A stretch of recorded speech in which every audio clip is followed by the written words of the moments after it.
Dalam dunia yang terus-menerus menguji batas kita, apa yang akan dilakukan oleh seorang penganut stoik? Bayangkan ini, bos Anda baru saja mengkritik pekerjaan Anda di depan orang banyak. Pasangan Anda tidak membalas pesan Anda. Investasi Anda baru saja kehilangan setengah nilainya. Apa yang akan Anda lakukan? Lebih penting lagi, apa yang akan dilakukan seorang penganut stoik? Mari bergabung dengan kami saat kami membahas rencana 5 langkah yang kami sebut kerangka keputusan stoik, yang membantu Anda menghadapi tantangan hidup. Sebelum kita masuk lebih dalam, kami akan menerapkannya pada situasi nyata untuk menunjukkan kepada Anda bagaimana kerangka berpikir seperti ini dapat membantu Anda menjalani hidup dengan lebih tenang dan tangguh. Hidup Anda bisa menjadi lebih kokoh berkat kebijaksanaan Marcus Aurelius dan para filsuf stoik besar lainnya. Namun pertama-tama, mari kita mulai dengan sebuah contoh, versi fiksi dari sebuah kisah nyata yang pernah terjadi pada saya. Apa yang akan Anda lakukan jika menerima telepon dari dokter yang mengatakan Anda mungkin hanya memiliki beberapa tahun untuk hidup? Semua ini dimulai dari sesuatu yang tampak sepele. Sepatu saya tidak muat lagi. Awalnya saya pikir mungkin sepatu itu menyusut atau mungkin saya sudah berjalan terlalu banyak minggu itu. Namun ketika saya melihat pergelangan kaki saya membengkak, dengan bekas jejak kaus kaki yang dalam, saya tahu ada yang tidak beres. Meski begitu, saya tetap melakukan apa yang banyak orang lakukan, menunggu, berharap semuanya akan sembuh dengan sendirinya. 2 minggu kemudian, kaki saya tidak muat lagi dengan sepatu terbesar yang saya miliki. Saat itulah saya memutuskan untuk membuat janji dengan dokter. Setelah sekilas melihat, dokter meminta sejumlah tes darah, analisis urin, segala macam hal. Ketika hasilnya kembali, dia duduk di depan saya dengan wajah serius. Fungsi ginjal Anda sangat terganggu, katanya, sambil menunjukkan hasil tes. Anda menderita penyakit ginjal kronis. Dia menjelaskan bahwa ginjal saya hanya bekerja kurang dari setengah kapasitas normal. Penyakit ginjal kronis tidak memiliki batas waktu yang pasti, mungkin bisa stabil dengan obat-obatan dan perubahan gaya hidup, atau bisa semakin buruk hingga ginjal saya gagal total. Jika itu terjadi, saya harus menjalani cuci darah atau transplantasi ginjal. Waktu tidak bisa diprediksi, mungkin beberapa tahun, mungkin beberapa dekade. Itulah jenis berita yang membuat Anda merasa seolah-olah tanah di bawah kaki Anda runtuh, berita yang membagi hidup Anda menjadi 2 bagian, sebelum dan setelah. Namun ketika saya duduk di sana, di ruang pemeriksaan yang steril itu, saya mencari bantuan dalam filosofi stoik. Kehilangan kendali, reaksi pertama saya. Reaksi alami terhadap kabar buruk seperti ini, dan juga reaksi pertama saya, adalah panik. Malam pertama setelah diagnosis, saya mulai mencari di Google tentang tingkat kelangsungan hidup penyakit ginjal. Saya mengabaikan prinsip-prinsip saya, membiarkan emosi mengalahkan akal sehat. Alih-alih meluangkan waktu untuk merenung dan memproses informasi, saya meluncur ke dalam pemikiran negatif. Saya membayangkan kemungkinan terburuk dan percaya bahwa itu pasti akan terjadi. Saya tenggelam dalam rasa kasihan pada diri sendiri, bertanya-tanya, mengapa saya yang harus menghadapinya? Saya mengabaikan pemikiran untuk mengubah gaya hidup, tentang apa yang bisa saya lakukan untuk memperpanjang masa hidup. Singkatnya, saya melakukan segala hal yang tidak akan disarankan oleh seorang penganut stoik, biarkan ketakutan menguasai akal sehat saya. Mendapatkan ketenangan, menerapkan pemikiran stoik. Namun hanya beberapa hari kemudian, saya mulai mendapatkan kembali ketenangan. Ketika panik mereda, saya membawa diri saya ke dalam keadaan yang lebih tenang. Saya teringat kata-kata Marcus Aurelius saat menghadapi penyakit. Jangan lihat ini sebagai suatu keburukan, tetapi terimalah ini sebagai tugas lain yang diberikan alam kepada Anda. Saya mengubah sudut pandang saya. Alih-alih melihat diagnosis ini sebagai vonis mati, saya melihatnya sebagai tantangan yang harus dihadapi dengan akal sehat dan martabat. Saya meluangkan waktu untuk duduk diam dengan berita itu, membiarkan akal sehat saya mendekati kenyataan, bukannya membayangkan yang terburuk. Saya fokus pada apa yang benar-benar dikatakan dokter kepada saya. Saya mencari informasi medis yang dapat dipercaya, alih-alih cerita mengerikan di forum-forum online. Yang terpenting, saya mengingat bahwa meskipun saya tidak bisa mengendalikan penyakit ini, saya masih bisa mengendalikan bagaimana saya meresponsnya. Saya membangun pendekatan yang sistematis. Memantau pola makan. Menetapkan kebiasaan berolahraga untuk meningkatkan suasana hati. Menggunakan obat kortikosteroid sesuai petunjuk dokter. Metode pengobatan yang umum digunakan untuk mengurangi pembengkakan terkait penyakit ginjal, dan itu berhasil.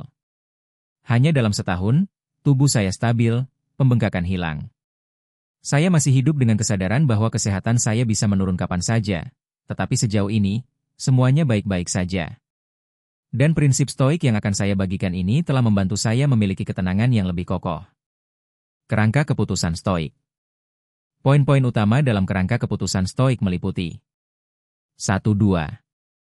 Menentukan tantangan. 2-2. Menemukan apa yang dapat Anda kendalikan. 3-2. Menerima kenyataan. 4-2. Menentukan kewajiban Anda. 5-2. Bertindak dengan keberanian. Langkah pertama dalam kerangka berpikir ini adalah menentukan tantangan yang sedang Anda hadapi. Hadapi tantangan tersebut, jangan hanya menggambarkannya dengan perasaan umum seperti ini sangat buruk atau saya merasa takut, tetapi gunakan bahasa yang tepat untuk mengaktifkan pemikiran rasional Anda.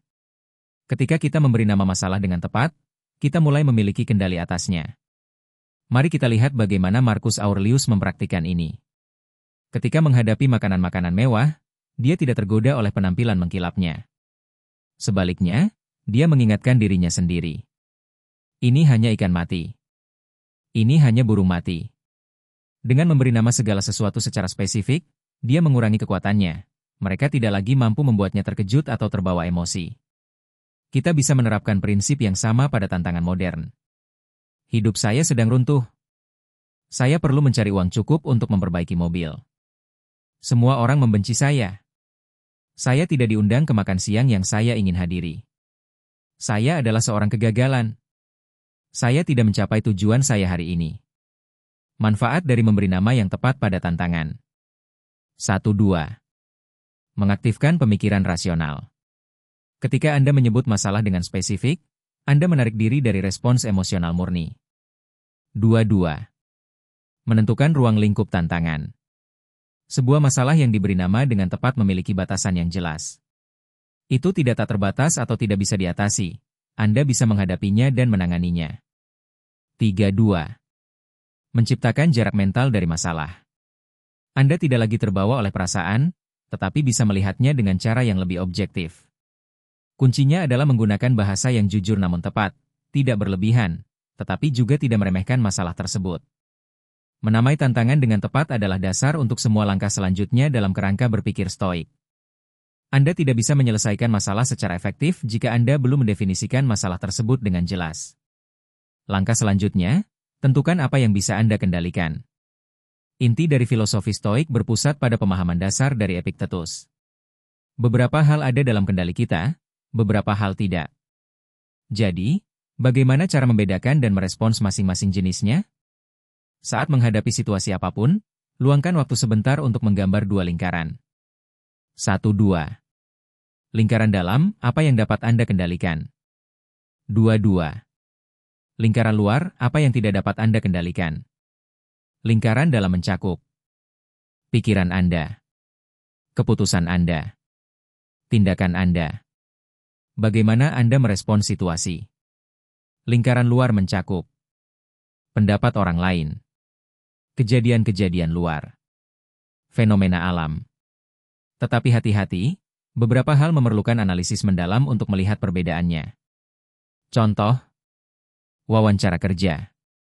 Anda tidak dapat mengendalikan apakah perekrut memilih Anda atau tidak. Tetapi Anda bisa mengendalikan persiapan Anda, ketepatan waktu, dan sikap profesional Anda. Konflik dalam hubungan. Anda tidak bisa mengendalikan reaksi pihak lain. Tetapi Anda bisa mengendalikan kata-kata, nada suara, dan tindakan Anda. Penyakit. Anda tidak dapat mengendalikan penyakit tersebut. Namun, Anda dapat mengendalikan kepatuhan terhadap pengobatan, gaya hidup, dan sikap Anda terhadap proses pemulihan. Kesulitan keuangan. Anda tidak dapat mengendalikan fluktuasi pasar. Namun, Anda dapat mengendalikan kebiasaan pengeluaran, tabungan, dan keputusan investasi Anda. Hindari dua jebakan pemikiran yang salah. Jebakan dari keputusasaan yang dipelajari. Tidak ada yang dapat saya kendalikan. Ini mengarah pada sikap pasrah, menerima nasib tanpa berusaha mengubahnya.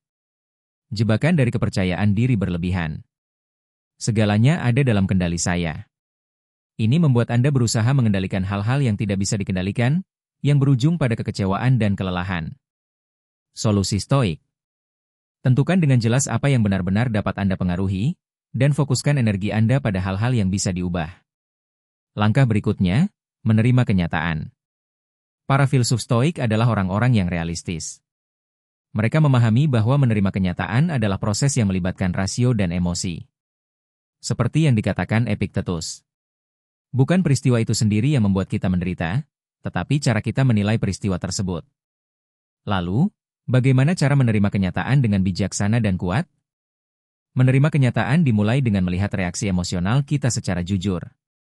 Menerima bukan berarti Anda harus menyukai apa yang terjadi, tetapi Anda memilih untuk bekerja dengan kenyataan tersebut daripada melawannya. Kehilangan pekerjaan? Terimalah bahwa pekerjaan itu sudah tidak ada lagi.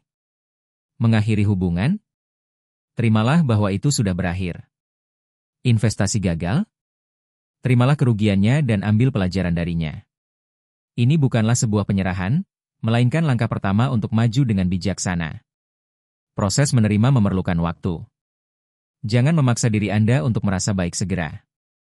Berbicaralah dengan orang-orang yang dapat dipercaya, mereka dapat memberikan perspektif yang lebih objektif.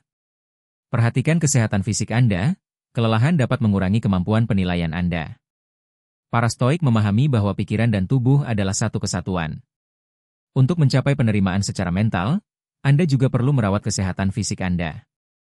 Langkah berikutnya, tentukan kewajiban Anda. Orang Stoik percaya bahwa hidup secara bermoral adalah tujuan terpenting manusia.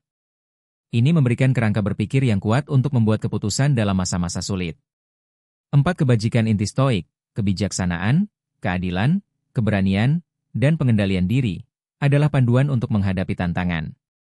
Lalu, bagaimana cara menerapkan prinsip-prinsip ini dalam kehidupan nyata? Gunakan moralitas sebagai kompas. Tanyakan pada diri sendiri. Apa yang akan dilakukan orang bijak dalam situasi ini? Apa yang diminta oleh keadilan dari saya? Di mana saya perlu menunjukkan keberanian? Bagaimana saya menjaga pengendalian diri? Kewajiban Anda, duty, didasarkan pada nilai-nilai pribadi dan peran Anda dalam kehidupan. Anda bisa menjadi seorang ayah ibu, seorang guru, seorang pemimpin, seorang teman. Setiap peran disertai dengan tanggung jawab yang spesifik. Belajarlah dari Marcus Aurelius, yang sekaligus seorang filsuf dan kaisar. Dalam jurnalnya, dia terus bertanya pada diri sendiri. Bagaimana saya melayani Roma sambil tetap menjaga integritas? Anda juga dapat menerapkan ini dalam kehidupan modern dengan bertanya pada diri sendiri. Apa yang kebajikan meminta saya lakukan hari ini? Mungkin itu adalah percakapan yang sulit tetapi penting. Mungkin itu adalah mengakui sebuah kesalahan. Mungkin itu adalah bertahan ketika Anda ingin menyerah. Kewajiban Anda mungkin bukan hal yang ingin Anda lakukan, tetapi itu adalah hal yang Anda tahu harus dilakukan. Ketika Anda menentukan kewajiban Anda akan melihat jalan yang jelas di depan. Meskipun keadaan eksternal kacau, tanggung jawab Anda tetap teguh. Akhirnya, bertindak dengan keberanian. Semua langkah sebelumnya mengarah pada momen terpenting, bertindak. Orang Stoik memahami bahwa filosofi tanpa tindakan belum lengkap. Seperti yang dikatakan Seneca. Kata-kata hanya seharusnya menjadi langkah pertama menuju tindakan. Mulailah dengan rencana yang konkret. Jika Anda membutuhkan percakapan yang sulit, tulislah poin-poin penting. Jika Anda ingin berganti karir, buatlah langkah-langkah yang harus diambil. Jika Anda menghadapi penyakit, buatlah rencana perawatan yang terperinci. Tindakan adalah cara Anda mengubah filosofi menjadi kenyataan. Jadi, langkah pertama yang akan Anda lakukan hari ini adalah apa? Siapkan mental sebelum bertindak. Sebelum bertindak, siapkan mental Anda. Ingat kata-kata Epictetus. Latihlah diri Anda untuk menghadapi kesulitan sebelum mereka datang. Ini bukan pesimisme, tetapi persiapan yang realistis. Identifikasi tantangan di depan. Mungkin itu akan sulit, mungkin Anda akan menghadapi perlawanan, mungkin Anda akan merasa tidak nyaman, dan itu sepenuhnya normal. Gunakan hambatan untuk maju. Ingatlah kata-kata Marcus Aurelius. Hambatan di depan adalah jalan itu sendiri. Jangan biarkan kesulitan membuat Anda mundur, biarkan itu mengasah ketahanan Anda. Mulailah bertindak. Bertindaklah, meskipun Anda belum merasa siap. Telepon. Mulai percakapan. Jalankan proyek. Lakukan itu meskipun tangan Anda gemetar, meskipun suara Anda bergetar, meskipun Anda belum yakin 100% tentang kesuksesannya. Orang stoik memahami bahwa kita tumbuh melalui tindakan, bukan hanya melalui pemikiran. Keberanian bukan berarti tidak takut, tetapi bertindak meskipun takut. Setiap kali Anda memilih untuk bertindak daripada menghindar, Anda memperkuat disiplin stoik Anda. Anda membuktikan pada diri sendiri bahwa Anda bisa menghadapi kesulitan dengan martabat dan tujuan. Anda tidak sendirian. Filsuf stoik di masa lalu juga memiliki komunitas. Mereka berbagi kebijaksanaan dan saling mendukung dalam perkembangan mereka. Anda juga bisa mencari pendamping, orang-orang dengan nilai dan idealisme yang sama, yang siap mendukung Anda dalam perjalanan ini. Jadi, hari ini, apa yang akan Anda lakukan untuk maju selangkah agar tetap terhubung dengan komunitas? Di tingkat lokal, Anda bisa mencari seorang teman untuk berdiskusi tentang filosofi ini, saling membantu menjaga komitmen terhadap praktik stoik. Temuilah secara teratur seseorang yang memahami tekad Anda. Bersama-sama, Anda bisa meninjau bagaimana Anda telah menerapkan kerangka berpikir stoik dalam tantangan terbaru untuk terus meningkatkan diri. Ingatlah bahwa kegagalan bukanlah akhir, tetapi kesempatan untuk berkembang. Ketika Anda belum menerapkan ideal stoik dengan benar, dan ini terjadi pada kita semua, anggaplah itu sebagai kesempatan untuk menyesuaikan diri dan berlatih lebih banyak. Mungkin Anda bereaksi terlalu emosional sebelum memberi nama yang jelas pada tantangan. Atau mungkin Anda melawan kenyataan alih-alih menerimanya. Setiap kali Anda jatuh adalah pelajaran berharga yang membantu Anda mengenali pola pikir dan reaksi Anda. Mengembangkan praktik stoik seiring waktu. Simak jurnal stoik, seperti yang dilakukan Marcus Aurelius.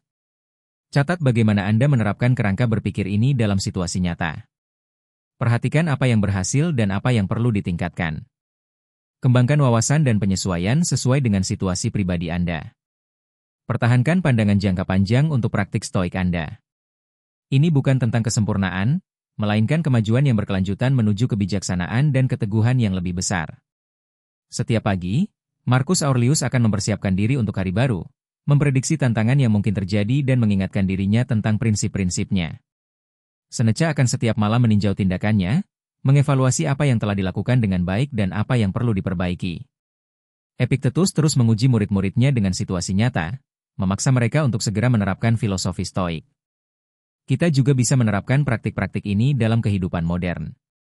Mulailah dengan hal-hal kecil, seperti terjebak macet atau rapat yang tertunda. Terapkan kerangka berpikir stoik langkah demi langkah. Berikan nama yang tepat untuk tantangannya, saya terjebak macet dan mungkin terlambat. Tentukan apa yang dapat Anda kendalikan, waktu berangkat, rute, cara Anda menghubungi orang yang menunggu. Terima kenyataan, macet adalah kenyataan objektif. Apakah itu menyebalkan atau tidak, tetap saja terjadi. Tentukan kewajiban Anda, jaga sikap profesional, beri pemberitahuan yang jelas kepada pihak terkait, tetap tenang. Bertindak dengan keberanian, lakukan apa yang perlu dilakukan tanpa mengeluh atau mencari alasan. Dengan berlatih dengan tantangan kecil ini, Anda akan melatih otot mental Anda untuk menghadapi tantangan yang lebih besar dalam hidup. Bergabunglah dengan komunitas praktisi stoik modern. Bagikan pengalaman Anda. Anda menerapkan kerangka berpikir ini dalam tantangan apa? Apa pelajaran yang Anda pelajari? Cerita Anda dapat menginspirasi orang lain. Terhubung dengan komunitas. Jika Anda merasa nilai dalam metode praktik stoik ini, bergabunglah dengan grup untuk saling berbagi dan belajar. Lanjutkan perjalanan. Setiap minggu, kita akan bersama-sama menjelajahi cara-cara menerapkan filosofi stoik dalam tantangan modern. Seperti yang dikatakan Epictetus, jangan hanya katakan bahwa Anda telah membaca buku. Buktikan bahwa melalui buku tersebut, Anda telah belajar untuk berpikir lebih baik. Mari bersama-sama mengubah prinsip-prinsip ini menjadi tindakan, saling mendukung untuk menghadapi tantangan hidup dengan kebijaksanaan dan keberanian. Terima kasih telah bergabung. Sampai jumpa di lain waktu, selalu berpikir bijak dan bertindak dengan bijaksana.